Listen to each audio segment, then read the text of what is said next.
Welcome to All Things Considered CX, the podcast where we challenge the status quo of customer experience. Hosted by Bob Azman, this show is all about disrupting practices and redefining what it means to truly connect with customers. In this unhinged approach to CX, we're focused on building better experiences from the ground up. Each episode, Bob dives into the bold ideas, unconventional strategies, and fresh perspectives that are shaking up the world of CX. We're bringing you the voices that are pushing boundaries and changing the game. If you're ready to rethink how customer experience is done and drive real transformation, you're in the right place. Let's get into today's episode of All Things Considered CX. Hello and welcome to another episode of the All Things Considered CX podcast. I'm Bob Azman. Welcome back. I'm particularly excited today to have two practitioners joining me. As you know, we often have authors or consultants and people in the industry talking to us, but today, two individuals are joining us that are really doing the work of improving experience for their customers. So I'm particularly glad to have them joining me. And the two people joining me are Scott Eichstadt and Ted Itschert from Crecera Brands, and we're really glad to have them. And so I'm going to ask them, as we always do, to introduce themselves and a little bit of their background. Not only what their role is, but a little bit about their career. And we'll start with Scott. Well, Bob, thank you so much for having Ted and I today. I know we've been talking about this for a while to do this and schedules and getting this lined up. So very excited to be here today and partake in this. Scott Eichstadt from Crecera Brands, the CEO, Chief Operating Officer for the organization. Crecera Brands is made up of a couple different companies, one being the Sportsman's Guide, hunt, fish, camp, shoot product, direct e-commerce business with a catalog flavor to it as well. And then the other company is called the Golf Warehouse, which is made up of three different entities: tgw.com, golf equipment and apparel, and baseball savings, and softballsavings.com speaks for itself, baseball product and softball product. So those entities make up Crecera Brands. Crecera Brands is fairly new within the portfolio. We've been purchased a few years ago, and that created Crecera Brands. I've been with the organization going on 29 years.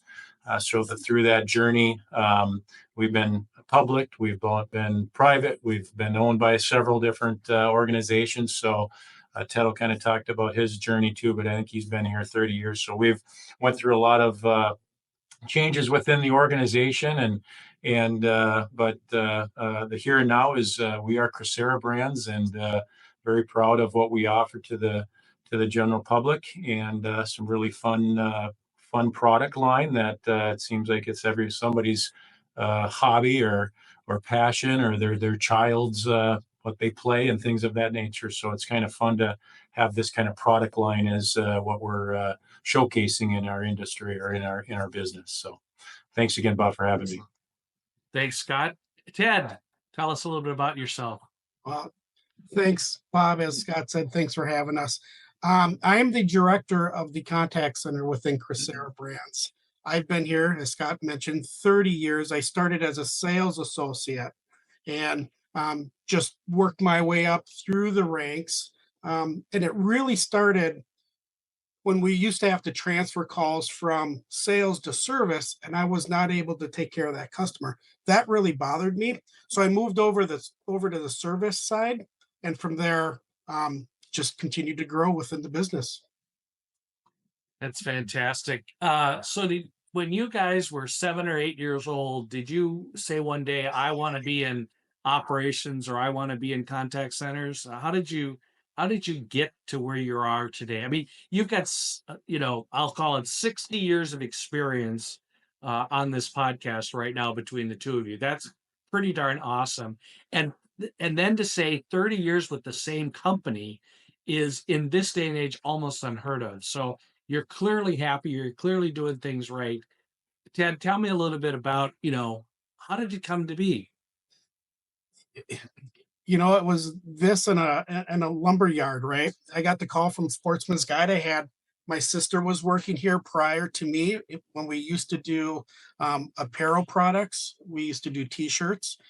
She worked in IT a little bit, and I applied, got the job, and it was the people within the four walls here that continued to make me want to learn and get better, right? I was given opportunities to improve processes, procedures.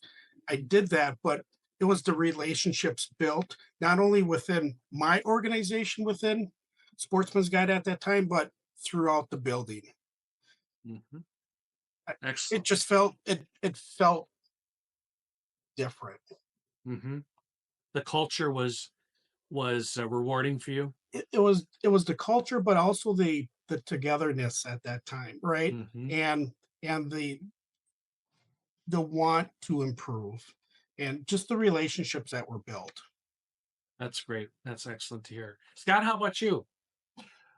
I'll answer no. I would have never thought I would be in the operation contact center business. It's an interesting story. I went to a college called St. Cloud State University, and I was fortunate enough to get a hockey scholarship. And I went and played hockey there in school, and went into actually a degree that had nothing to do with what I'm doing today. And after college, I went and played in the minor league professional ranks a little bit. And when you always think, well, I'm going to continue playing and I'm going to play pro hockey and make a lot of money, and something of that nature. And things didn't play out that way. And I found myself back in St. Cloud finishing up my degree a couple years after after I left to play, and ran into a gentleman that was an executive at Fingerhut. And Fingerhut back in the day was a very large organization, direct consumer catalog, and that's where I started in operations. He said, "You know what? You want to be a warehouse supervisor?" And I said, "Sure." And it started there, and then from there I went to Cisco Foods, which was another large, food distribution in the Twin Cities, and then got on with Sportsman's Guide at the time. That's, like I said, 29 years ago, and then um, uh, quickly kind of climbed the ranks within the organization and became vice president of operations, and then ultimately COO. But it's interesting. I've reported to, I think, 7 CEOs now through my journey at the Crecera Brands, Sportsman's Guide, and all that kind of stuff. Through that journey, we purchased the Gulf Warehouse, and then the Gulf Warehouse, we were purchased by another company, and they kind of split us into 2 separate entities, and they've ran parallel all the way through. But no, the Sportsman's Guide gave me a great opportunity. Just like anything, timing was everything. There was opportunity for advancement real quickly, and then it just been able to work in the warehouse and the fulfillment and the that side of the world. And about probably 12 years ago, 14 years ago, something like that, took over the contact center. We did business at that time together, Bob. I had you come in and you did some consulting for me, and we kind of did a strategy of what this thing could look like down the road, and had to make some had to make some changes and restructure some things. And there's people like Ted Itschert that was just waiting for an opportunity to excel. And Ted is one of our best leaders within the organization. He does a fantastic job, and it's a great story where he started, and now he's running the organization of the contact center.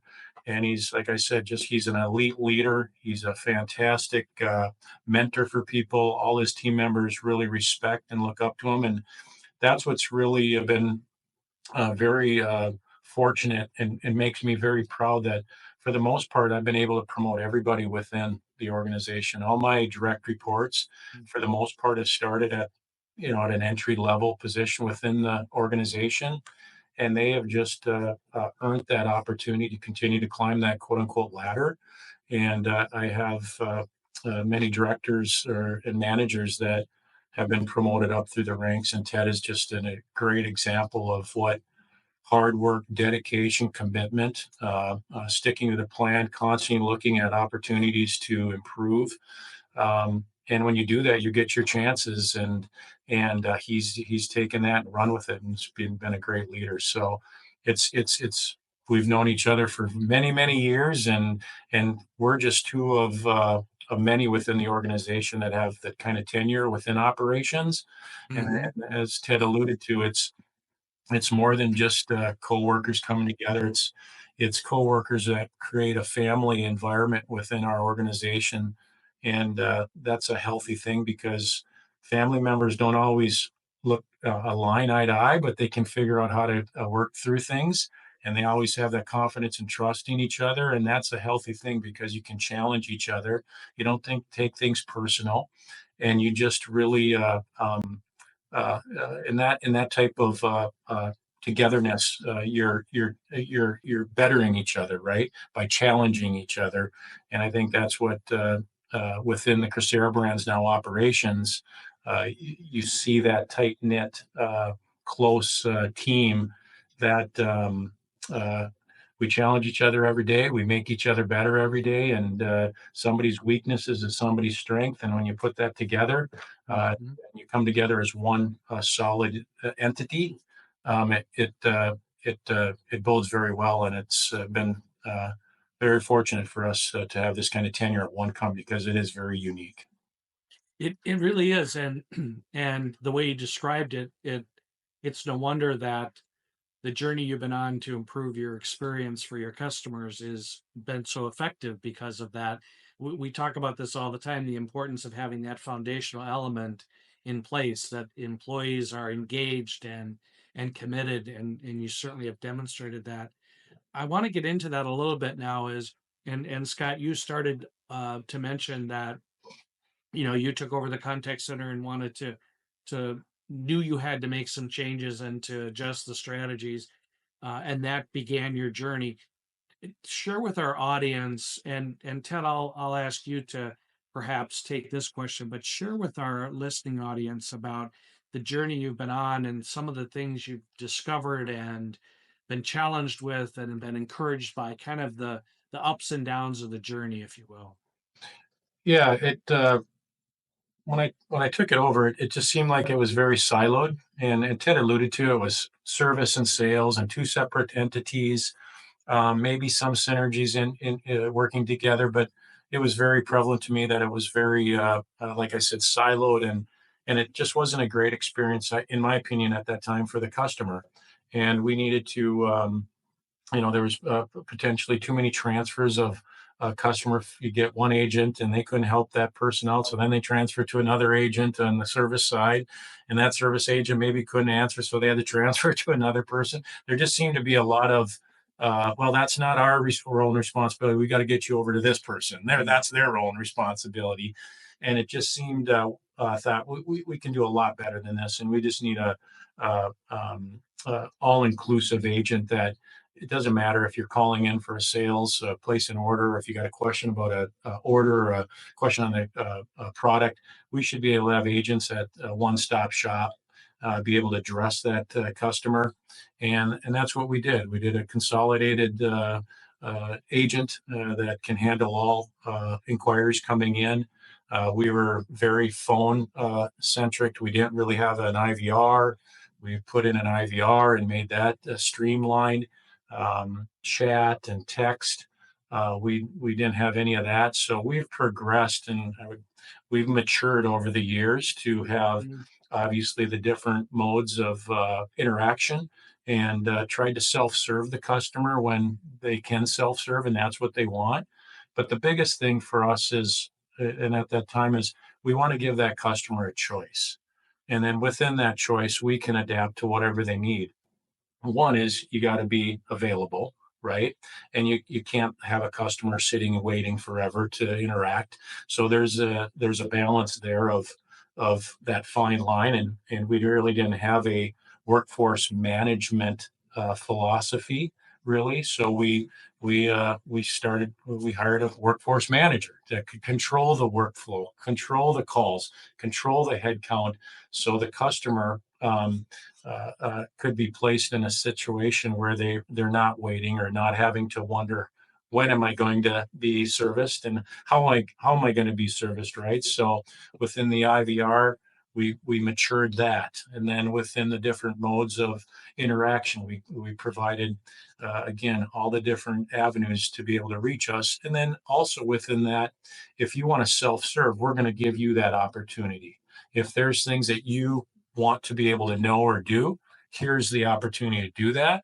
But if you don't want to do it and you want to talk to somebody, we are going to have that opportunity immediately for you as well. So again, that's that choice that we want to provide the customer.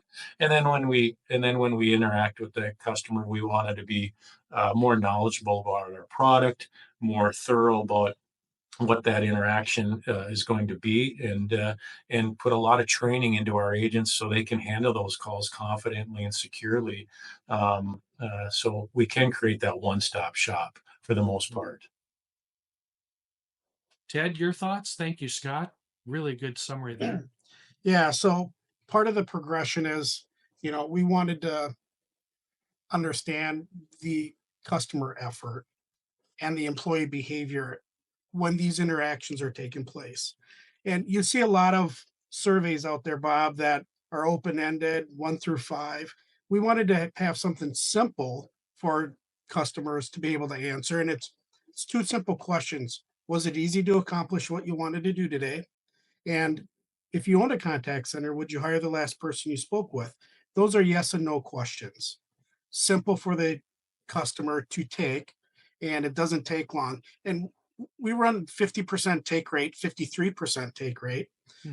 And anytime we get a no to either one of those 2 questions, our leadership is informed of that, to listen to that interaction to see if is this a process ability or a behavioral issue. And does that customer need to call back immediately to salvage it? And with the partnerships that we've built throughout these years, with other departments, we created a 360 process. Hmm. Customer receives an incorrect item. They can fill out a form. That form is immediately sent to a number of individuals within the organization, from contact center to warehouse to merchandising, so that we can get on that issue sooner rather than later. So no other customers get that same experience, but yet we call that customer back and let them know what we found out and whether or not we can take care of them or how we take care of them. So I think we talk about tenure, we talk about all these changes, but it's really about the customer, again, making it easy for them to do business with us, and but yet being able to self-serve when need. Mm-hmm. So, And I think Ted, I that have to ask this question. I'm sorry, Scott. I'll just do a quick follow-up with Ted. when a customer gets a call back from a survey, what's the reaction? I mean, I fill out tons of surveys where I say I'm not happy and I never hear another word. What's the reaction you get from customers? Shock. Shock that we took the time to call them back and yet listen to that interaction or read that interaction and have an understanding before calling that customer back. Mm. But it's shock. It shocks them. But it's important, Bob, because you know what? You can go to the website and put in any item you want, right? And you get a number of different companies that sell that same product. We need to differentiate from these other companies by the way we treat our customers. Scott, I'm sorry, I talked over you there for a minute.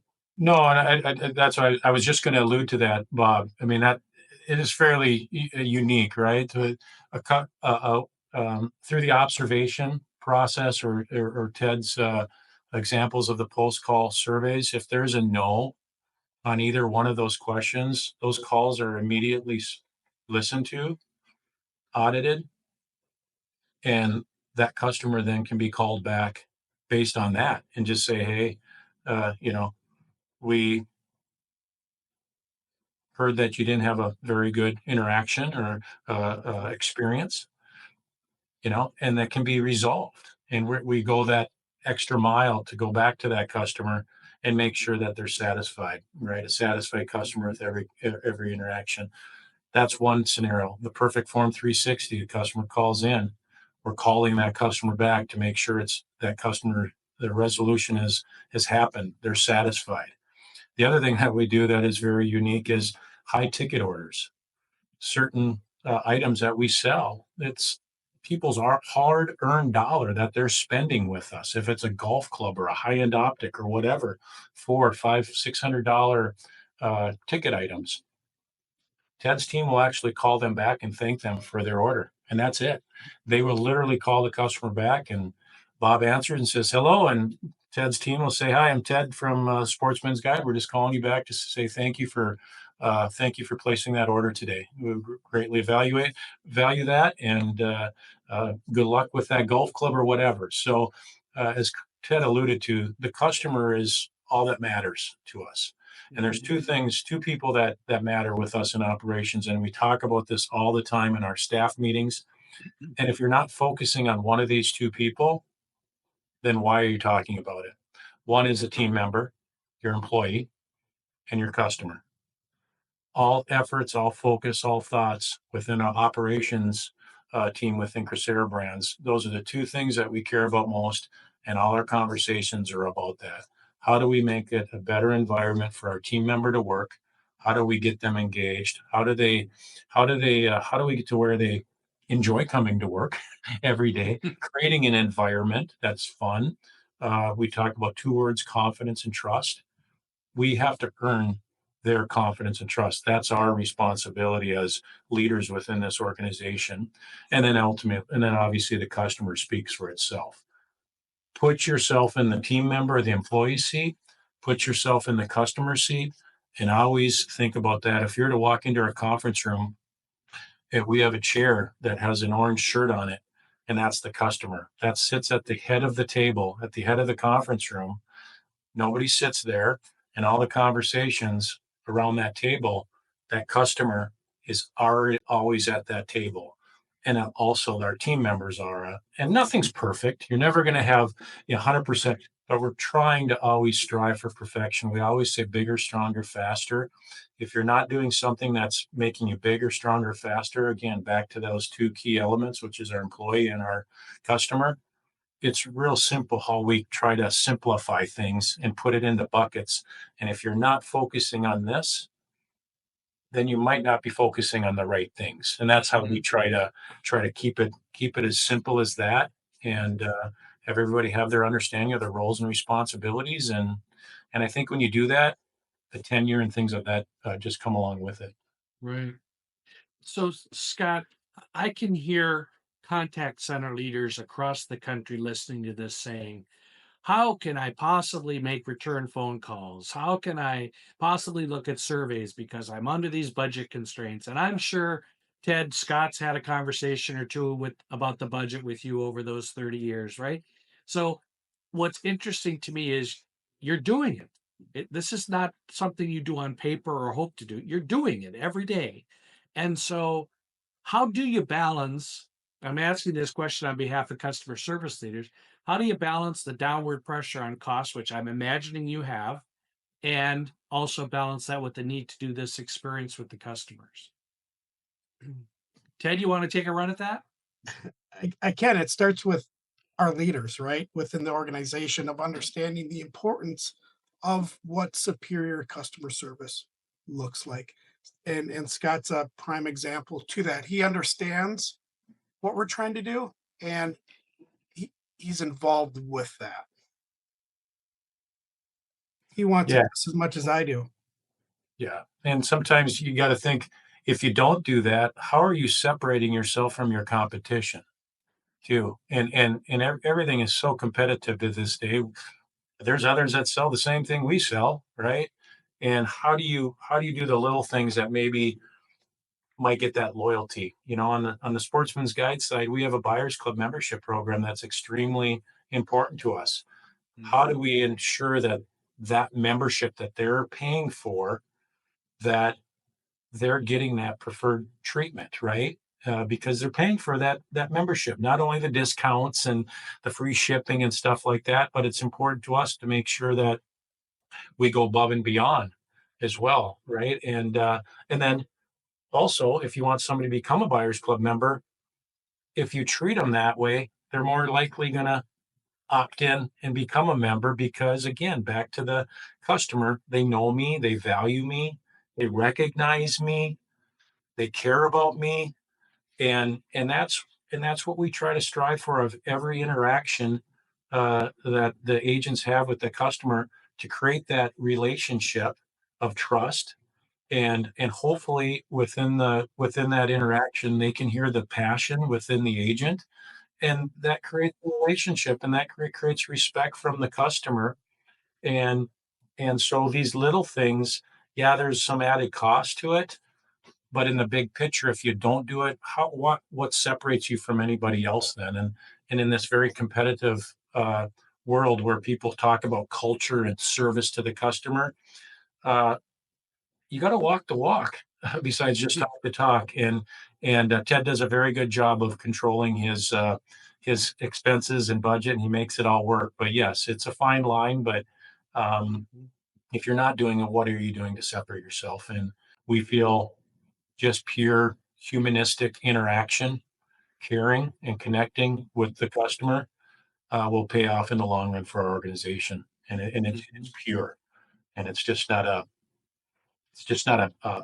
motion you go through, like a robotic type thing. It's that humanistic experience, that humanistic interaction. And one thing I'm so proud on these post call service, yeah, the 50% take rate. But the one question is, if you owned your own customer service department, would you hire the person that you just talked to? I mean, it's 99% of the time customers are saying yes. So I think it was like around 97% of the time they were able to achieve what they wanted to achieve quite easily. Okay, so not everything is always going to be. Sometimes you're not going to be able to tell the customer always what they want to hear because it's just not the reality. Right. But if you can tell that customer that, but at the end of the journey, they still respect and appreciate you because how you interacted with them and how you handled them, that to me is what's powerful. And that's what Ted and his team does, with Ted's leadership and the other team members within his organization. They're just so bought in and so committed and so dedicated. They just go above and beyond, and numbers follow when you're committed that way. And it starts with Ted Itschert and his leadership within the organization, the contact center. Just can't say how proud I am of him and the team. Well, and as I said at the beginning of our conversation, you know, we sometimes have authors or we have consultants and so forth on these calls, and we don't have enough practitioners. And I'm trying to change that. But you're doing it, and your approach is so down to earth and focused on the customer that you don't need a 300-page book to say the how to of customer experience. You're doing some key things, and everything we talk about, right? Leadership from the top, engaged employees, focus on the customer, follow up, follow through, the 360 program, all of that is really the formula for better experiences. So um this has been a great conversation. I Before we close, so where do you go from here? How do you maintain that energy and focus on the customer and keep it moving forward? Where are you headed? What are the next steps? And Ted, you want to take that, and then we'll close out with Scott. Yeah, the next step is you know how do we, is there more artificial intelligence involved where we can get more descriptive? It's continuing product knowledge for our team members. So when customers call, and because of the vast variety of products we sell, not everyone is a professional, fisherman, or they hunt or golf, but using AI to provide answers to the team members so that they have confidence when dealing with um, the customer. And we've been doing a great job on that, but continuing that, products rotate. Um, that's really what we're looking for is how do we automate some of this Mm-hmm. so that when the customer does have an issue that's serious, they can get to a team member and a human pretty quickly. Right. Scott, your final thoughts? Yeah, I think, Bob, it just continue to challenge ourselves day in and day out and striving for excellence, right? Perfection is probably never going to be achieved, but what you try to achieve is a perfection. And that means coming to work every day, challenging yourself. And again, that bigger, stronger, faster. Bigger meaning, what can we do that we do today that will enhance it? Stronger, what don't we do today that we can make us stronger? And then faster, how do we streamline the things? So again, if you focus in on continue focusing and very passionately, as you talked about, you can't have a good customer experience without good agents.